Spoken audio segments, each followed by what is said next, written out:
Thank you very much. And let me begin by congratulating the executive for your recent election and to say how pleased my government is to work with you, the media.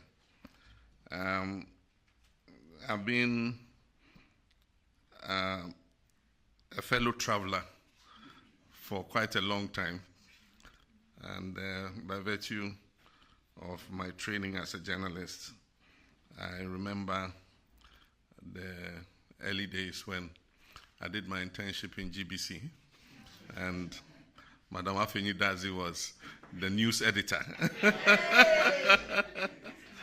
And I worked in the newsroom. That is when I practicalized my skill in story writing and all that. Our lecturer, Professor Karkari, was the one who taught us journalism, and I did my internship in GBC. Others were attached to Graphic, Ghanaian Times, and all the other news organizations. But in later years, I was to find myself on the other side, having entered politics and appointed as Deputy Minister of Communications by virtue of my training. And so it was a very interesting time. Comrade Kwesi Pratt, Kweku Bakun, and all of them had been in the fight for media freedom. They had been arrested and jailed several times. And eventually the 1992 Constitution had been written. And so the early years of opening up the media space, I got involved in that when I came into government in 1997. And by then, the Radio Eye issues and things had all taken place, Tarzan and all the escapades. At the time I came in, things had settled down a bit, but people were still getting used to the new regime. Joy FM was there, Gold was there. Peace FM and Co. had not yet come on stream. Yes, and these were more independent media, and their reporting could be quite uncomfortable. And so as Minister of Communications, first Deputy Minister and then Minister, I really had a hard time,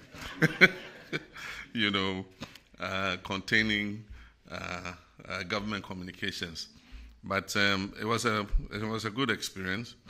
I constantly had to go on programs to try and explain what government's position was. And it was not easy with the kind of boss I had. I mean, Flight Lieutenant Rawlings, he was very unorthodox. And so sometimes he would go and say something, and I have to crack my head and say, now how am I going to explain this to But somehow we managed to get through with it. And the media has come a long way since then.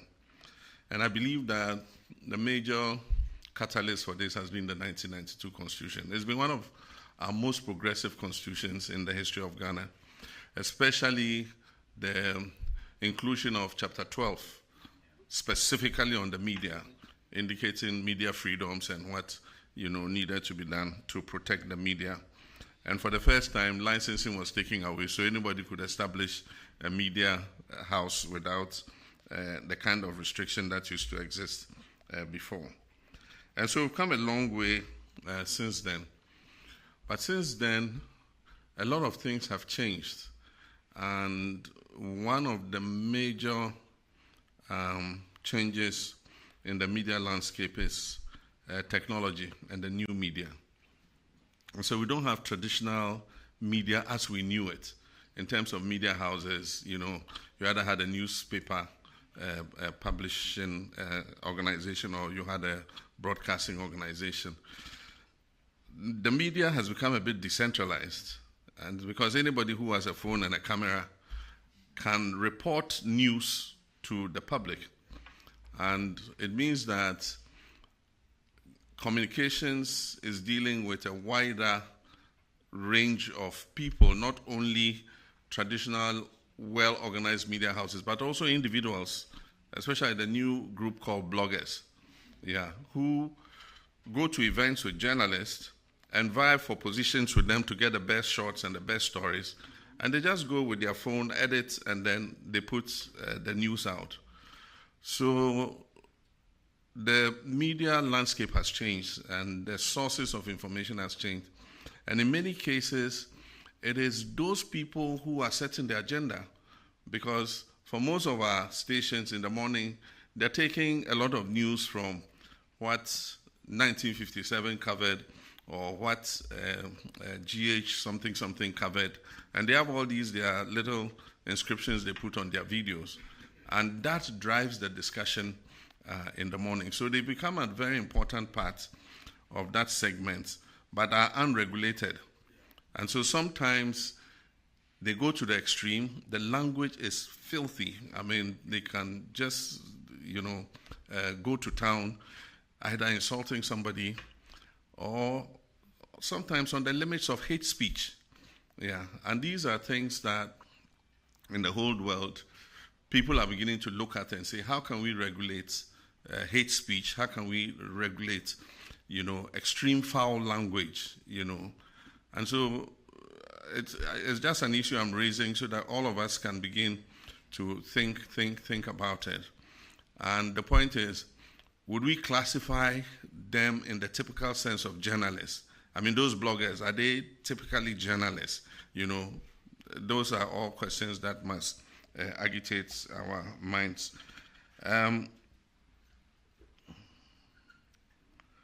It has been, like the president said, we've seen a consistent decline in our ranking, international rankings, and that is an issue of concern for us. And part of it is because of issues to do with harassment of journalists, and even the unfortunate murder of Ahmed Swali, which caught international attention. And I think that since then, other incidents that have occurred have, diminished our ranking. And so we need to find a way of, one, ensuring that people, when they do that kind of thing, face sanctions or are punished. Because once there's no deterrent, they continue to do it.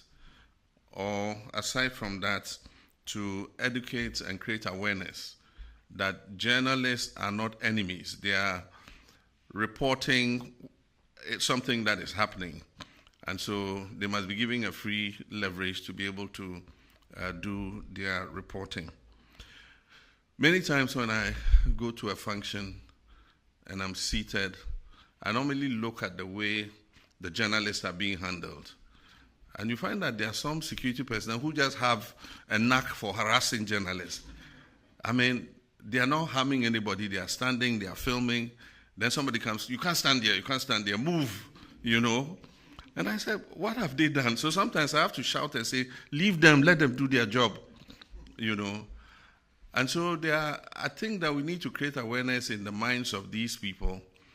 Some of them are police officers, some are military officers, some are national security, and especially national security, They don't have training to understand that, journalists are doing their work. You have the job of protecting the VIP or whatever. The journalists too have their work of reporting, what they doing their job and reporting what is going on there.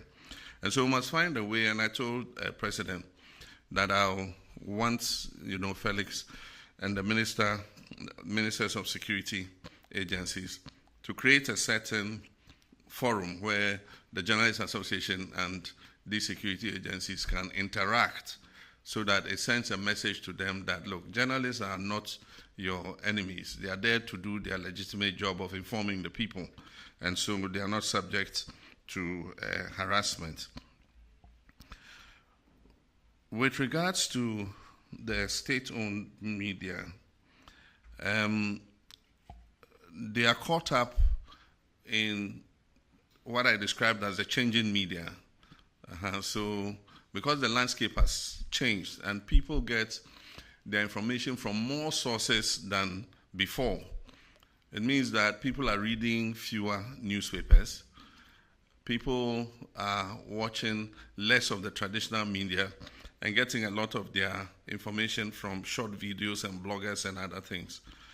And so it is not enough to just retool them. It will be important to retool them, but also see how they can enhance their production so that they continue to remain relevant. We can take best practices from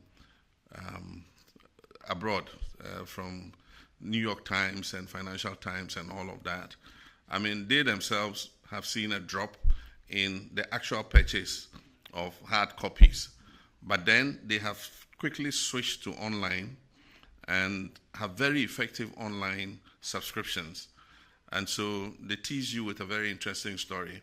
And then when you open, you read a bit of it, then it stops. And then it says subscribe. Meanwhile, the story is interesting. You want to know exactly what is there.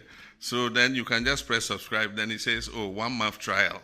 Pay this, And so if you pay, then you become a subscriber. And then they keep sending you notifications and all that about new stories that are coming. So we need to adopt some of those practices. Graphic has a good online system, and I think that we can improve it.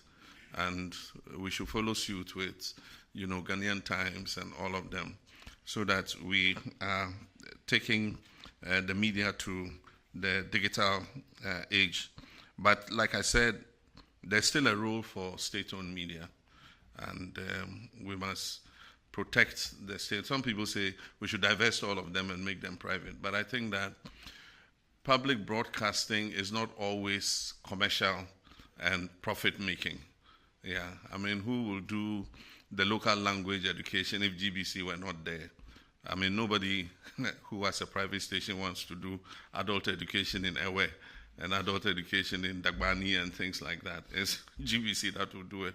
But it's also important because there's a segment of the population who watch it avidly because it educates them on a lot of things. But I think we should also improve the programming so that it makes it more exciting and all that.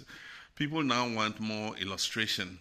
And so just having people sitting there for 1 hour and talking and discussing something can get boring. They will tune off.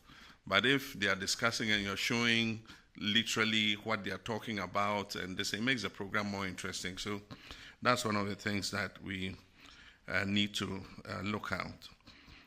Elections come with a lot of emotive feelings. And sometimes when people get very emotive, they can act very irrationally. And like you said, it's not only innocent bystanders and political activists who have been caught up in electoral violence. Journalists have also been caught up in electoral violence. I asked the IGP in the early days when I assumed the presidency to investigate the violence in 2020 and 2024. I wish to inform you that last week I received the investigative report on the two incidents, and they've detailed and cataloged everybody who was affected by the violence and what the circumstances were that led to the violence. We've handed it over to the Attorney General, so the Attorney General is going to go through, and if there's a need to hold some people culpable and bring them to book, the Attorney General will do that. But in addition, we have given him the terms of reference to look at what adequate compensation would be for people who have been the victims of violence, including those who died. Their families are still there, and then those who were, some have been injured and are living with injury. And so what is the adequate compensation that we can give to people like that? And so once that is done, I'm sure that if there were journalists involved, they would also be considered for compensation. With regards to the Media Development Fund, I mentioned to you that we're ready to resuscitate it. It was something that we initiated early, and then there was a confusion about how the fund was administered, and so a premature death.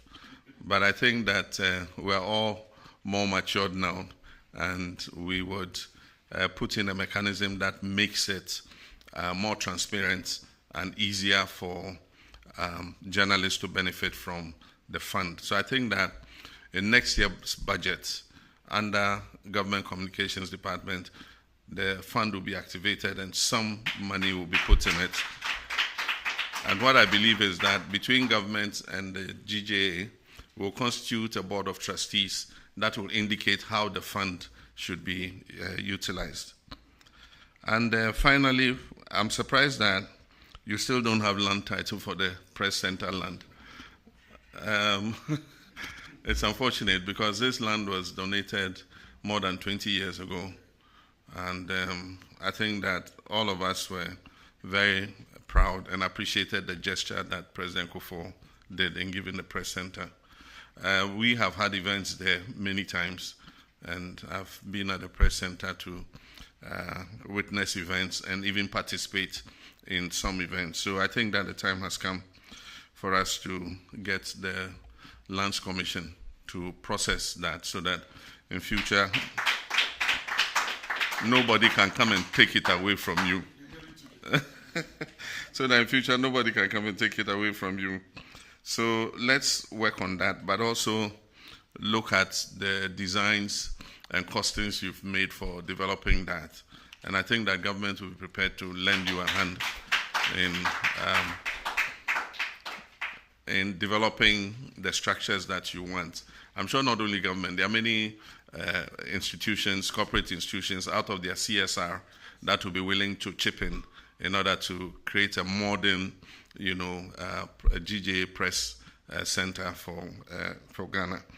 Because, I mean, it's not only for your use, it is for the use of the whole nation. And so it's something that we'll encourage.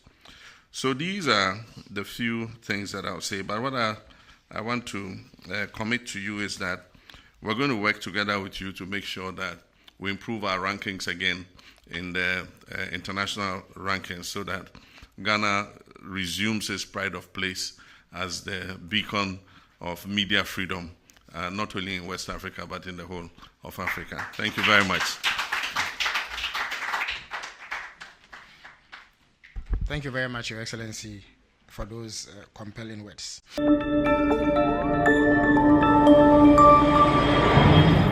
Citizen TV, Accra, Ghana.